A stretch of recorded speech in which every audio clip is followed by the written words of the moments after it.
holidays are like my favorite time of year. I love Thanksgiving. I love it. I love the routine and the ritual of preparing that big old meal for my family. It's such a gift of love for me to do that.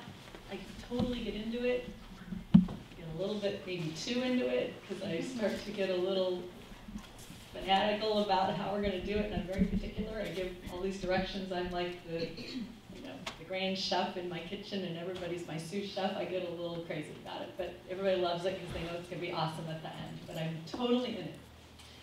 And I love Christmas, and we started it a little earlier than I might like this year.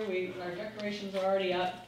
I don't usually do it that quickly, but my beloved is even right now on a plane to Asia for 2 weeks, and so we had to get it done a little earlier than I'd like. But I love it. I get into it. We go out and we get a tree, and we go out and we get, live garlands, and we totally decorate it, and we play the Christmas music. And you all probably have something kind of like that you do at your house too. But in spite of how excited I get about it, and how I totally get into it, and I'm filled with love when I do it, I also find that the holidays are not completely a loving time. And I don't know if you all have that experience too, and it's a little bit confounding for me because I don't understand how a time of year that is supposed to be one of the most, filled with gratitude, that's what the whole Thanksgiving part is supposed to be about, and then we've got this Christmas or Hanukkah or whatever people are going to celebrate right after that. It's supposed to be filled with love, and we're gift giving supposedly because we love each other, and yet, yesterday, I'm pulling into the Bed Bath & Beyond parking lot because we got to go get more Christmas placemats and napkins and stuff because I'm all about that matching thing. So I didn't have the right number of red, so we had to go get more. But anyway, and I'm having a good time with this, but we're pulling into the parking lot and we get out of the car. Actually, we weren't even out of the car. We were in the car with all the windows up, and we could hear a man screaming at some woman, and I can't even repeat in public company the names he was calling her, because it was really not nice, about some little thing that had gone on in the parking lot. Because actually it might have been, was it Friday or Saturday? But it doesn't matter, because it's all part of that Black Friday thing, right? That's now extended into Saturday. And I don't get it, because, and I gotta tell you though, I don't get it so much that during the whole month of December, starting on the day after Thanksgiving, all the way till about the 6th of January, I try to avoid them all.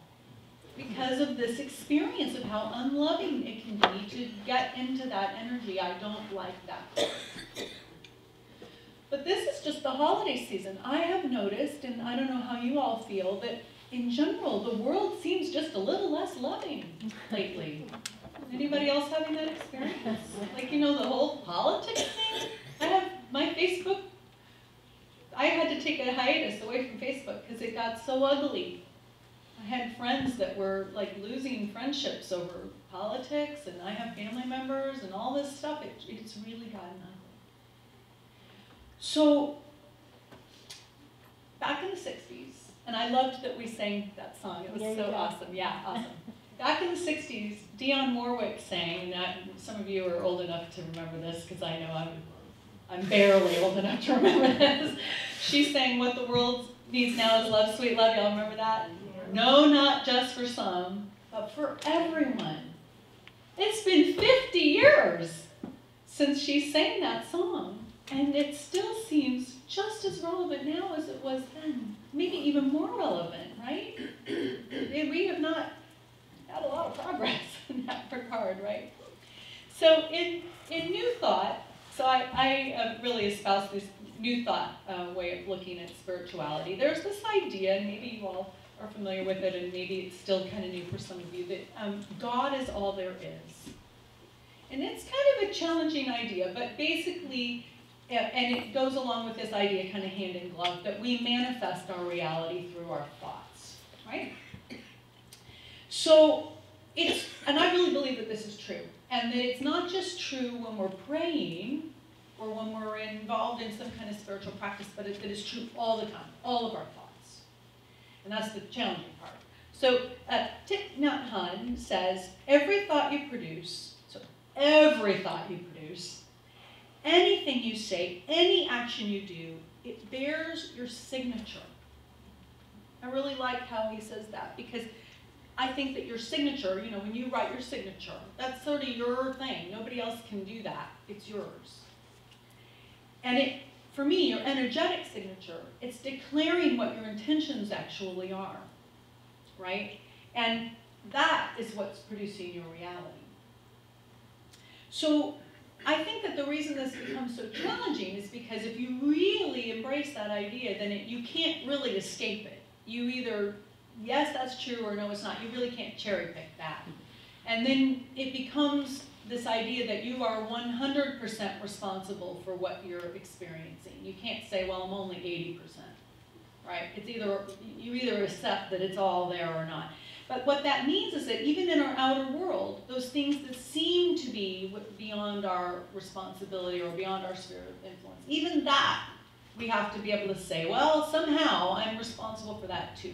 So let's explore a little bit about how that might be true, because it's a little easy, I think, for us to say, and I include myself in this too, it's a practice, that, well, I'm responsible for this part that's within my little sphere of influence, but that over there, that's somebody else's problem. They created that, I'm not responsible for that. But if we're blaming other people, that's not an inherently loving thing to do. And what I'd really like for us to look at today, and what I continually bring myself back to, is how do we live as love, really live as love, in a world that seems sometimes to be not very loving. And if we're co-creating that, how is it that that's happening? So there's this human tendency to try to categorize the world, right? We see, we go, well, there's this and there's that, there's this, but not that. And it's our brains trying to make sense of things. And this is what our brains do all the time. So that's a very human thing that we do. And we even do that in our spiritual practice, I think. Because what we do is we say, well, there's God, and then there's not God. And if you could kind of look at it that way and say, well, that's kind of the same thing our brains always do. Well, if we could say, well, what if that's not true? What if it really is all God? And that's where it gets really challenging. Because then we say, well, if it's all God, well, what about all those things that are divisive and violent and not so, you know, they don't look to be God. So if we say, well, what if good and bad, and just play with me here, what if good and bad are just human constructs? What if we are the ones that are making up those labels? And what if we stepped out of that human construct and we're able to look at it through a different lens? Something else might happen if we were able to do that and really accept that it were all God. So let's look at what Carl Jung has to say about this. He says, if you imagine someone who is brave enough to withdraw all his projections, then you get an individual who is conscious of a pretty thick shadow. Such a man or woman has saddled himself with new problems and conflicts. He has become a serious problem to himself, as he is now unable to say that they do this or that, they are wrong, and they must be fought against. Such a person knows that whatever is wrong in the world is in himself, and he only learns to deal with his own shadow, or if he only learns to deal with his own shadow, he has done something real for the world. He has succeeded in shouldering at least an infinitesimal part of the giant unsolved social problems of our day. I really think he's onto something here. It really has to do with how we reject or accept our own shadow self.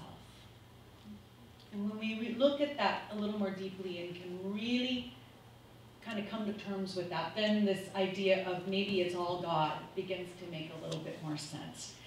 So there's another idea from psychology that we're mirrors for each other. And I think this is a tremendous gift, and I find it to be true. The more I look at this and the more I kind of struggle with it, the more I see it to be true in my intimate relationships and my family relationships, and also in my business and friendships as well, my business relationships and friendships. And so the way it goes is, in simplicity, is that if I see something in you that I really admire, what that's really saying is it has very little to do with you. What it really has to do is with me noticing in me, because of you, something that I admire, that thing that I admire in you is actually in me, and I'm recognizing it because I see it in you. And I can say, okay, I have this quality in me also. And that's the gift that you give to me, is that ability now to recognize that within me. It also goes the other way. If I see something in you that I abhor, it's because I'm also, this is the shadow side. The side where I say, oh, the only reason that I can recognize that in you is because I also have that in me. If it wasn't in me, it wouldn't bother me at all. I'd let it go completely by. And it's really interesting then to notice the things that catch our fancy and our attention in a positive way, and the things we admire, that feeds our egos, and the things that really bug us, right? Because then those are the things where, well, that's still in me too, and that's the shadow side providing a gift also for us to grow. And that's really difficult, because there are a lot of things in other people that I don't like, that I'd really rather not admit to, right? Even a little tiny bit. So if I'm rejecting that part of me, that's what Jung's quote goes to. As soon as we can embrace that and really admit to that and fully own it, now we're able, that's the gift that we bring to society in general, when we're able to do that. We stop projecting onto others our story and our criticisms and our blame, and we start to own it. And more importantly, when we're able to do that, we're able to look at others with great empathy and compassion. There's actually a compassion practice that starts something like, just like me, and then you have a series of statements, and there are things like, just like me, this person wants to be happy. Just like me, this person experiences joy and pain. Just like me, this person is struggling. There are a series of them, and it's a beautiful practice because there are two sides of that. It's not only acknowledging the other human that's having a human experience, but it requires you to look at yourself and say, I have this too. I desire to be happy. I have pain and sorrow.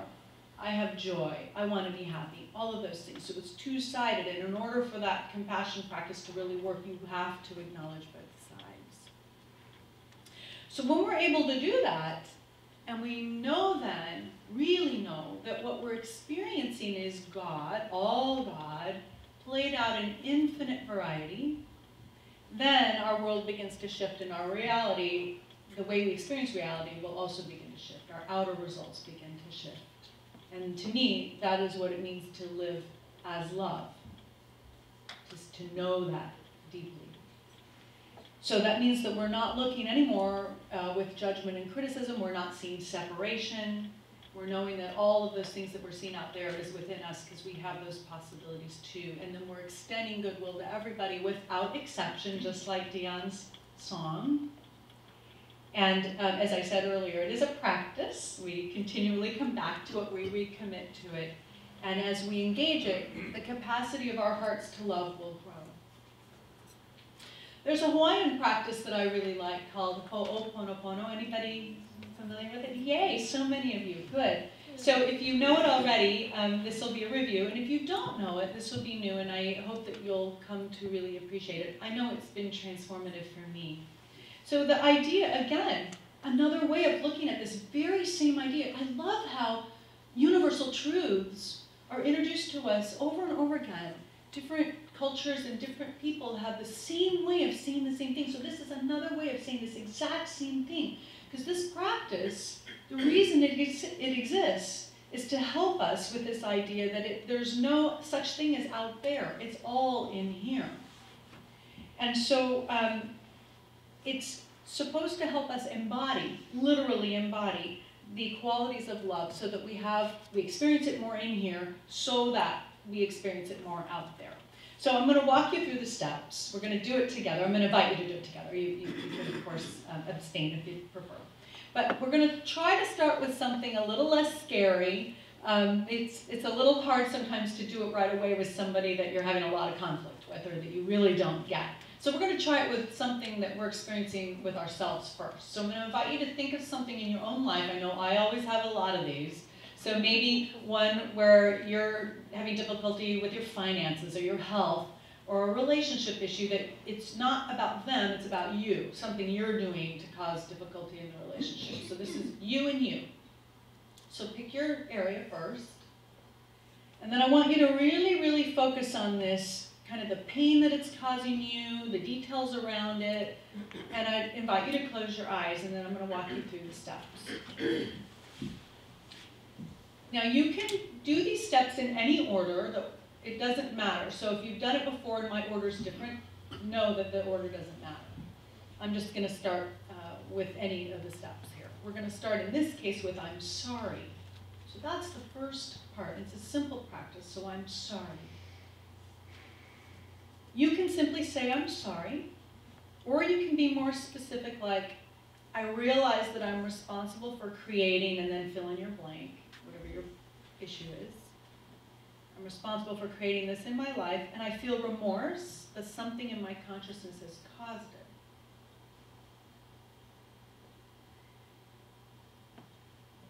Really try to get in touch with your feelings of remorse when you're in this I'm sorry step. And feel the pain of whatever it is you're experiencing.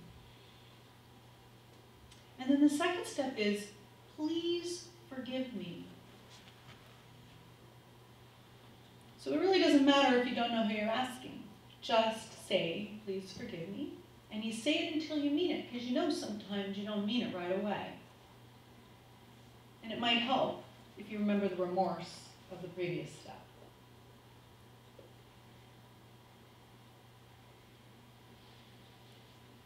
And then in step 3, you're going to say, thank you.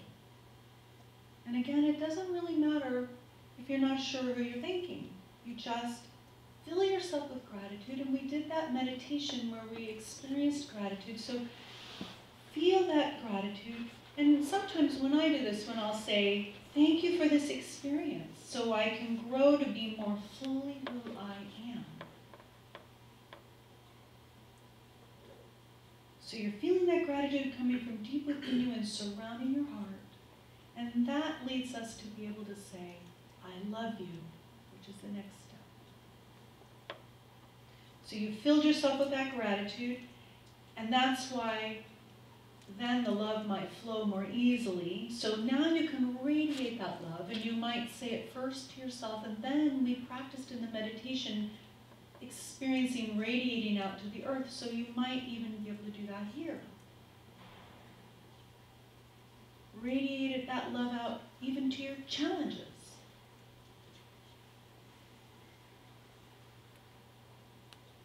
All right, so come on back. So that's the practice. It's just those easy steps. I'm sorry, please forgive me, thank you, I love you. Simple, but really powerful.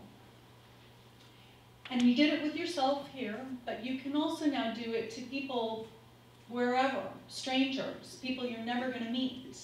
And notice that it's not a conversation. You're not going to go to them and do this. It's not intended to be something you take to somebody else. This is a practice for you.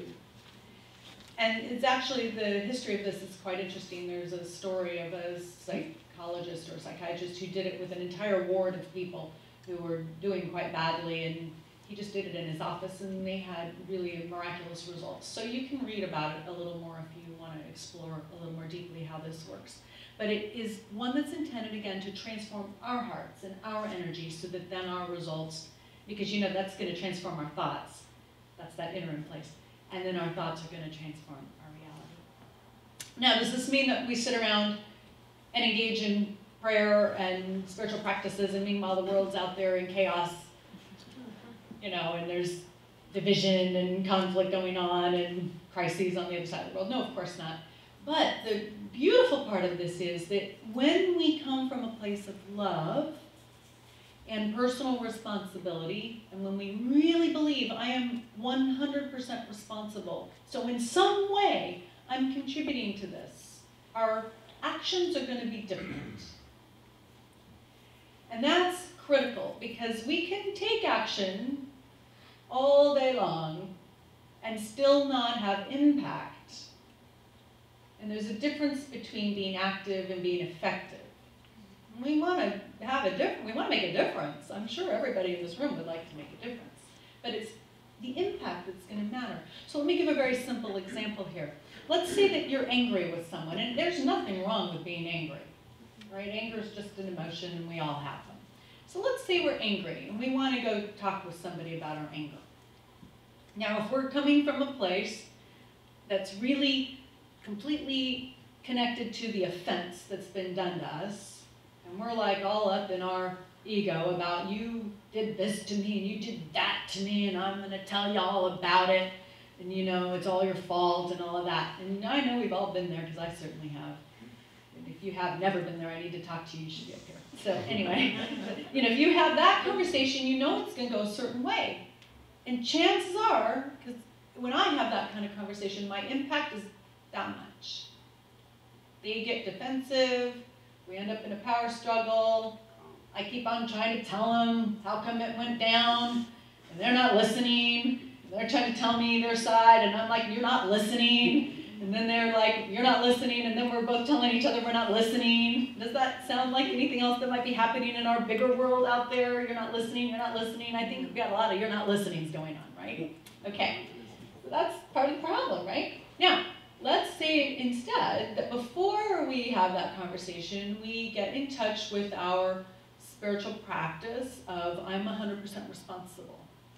So that means that instead, now we're going to get in touch with, okay, so I wonder what it's like to be in their shoes. And I always find that to be really hard. And in part, it's hard because I think sometimes we confuse empathy with somehow they're right. This does not mean that they're right. Like that right or wrong thing is that human construct. So we're not, it doesn't matter about right and wrong. We're just trying to see it from their point of view and to recognize that they have an experience too. That's every bit as valid, different word than right or wrong, it's valid just as much as mine is.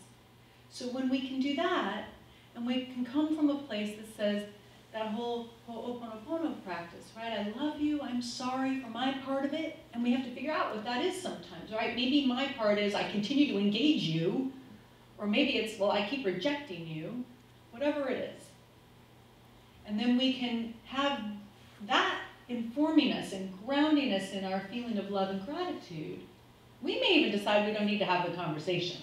Or if we do, it's going to go in a very different direction. And we might have impact now, because we can talk about our anger, but we can also talk about our feelings of empathy and love. Very different. So, I find personally that this experience of feeling 100% responsible, I mean, by definition, it moves you from victim to creator, and that's what we're talking about, co-creating our experience. And there's really, for me, no way around that. You can't say, well, I'm only partly co-creator, and the rest of the time I'm a victim. I don't know how that works. So we can take positive action to have truly loving impact on our world, when the world does seem to be awfully unloving at times. If we can really come from this place of complete awareness of how it really is all God in infinite variety, and the purpose of that is so that we see ourselves as we truly are. We see it all beautifully. It's a beautiful, beautiful thing that we have that we can embrace both pain and love at the same time in our heart. Unloving says, every thought you think, every word you speak, everything you do is a prayer. What are you praying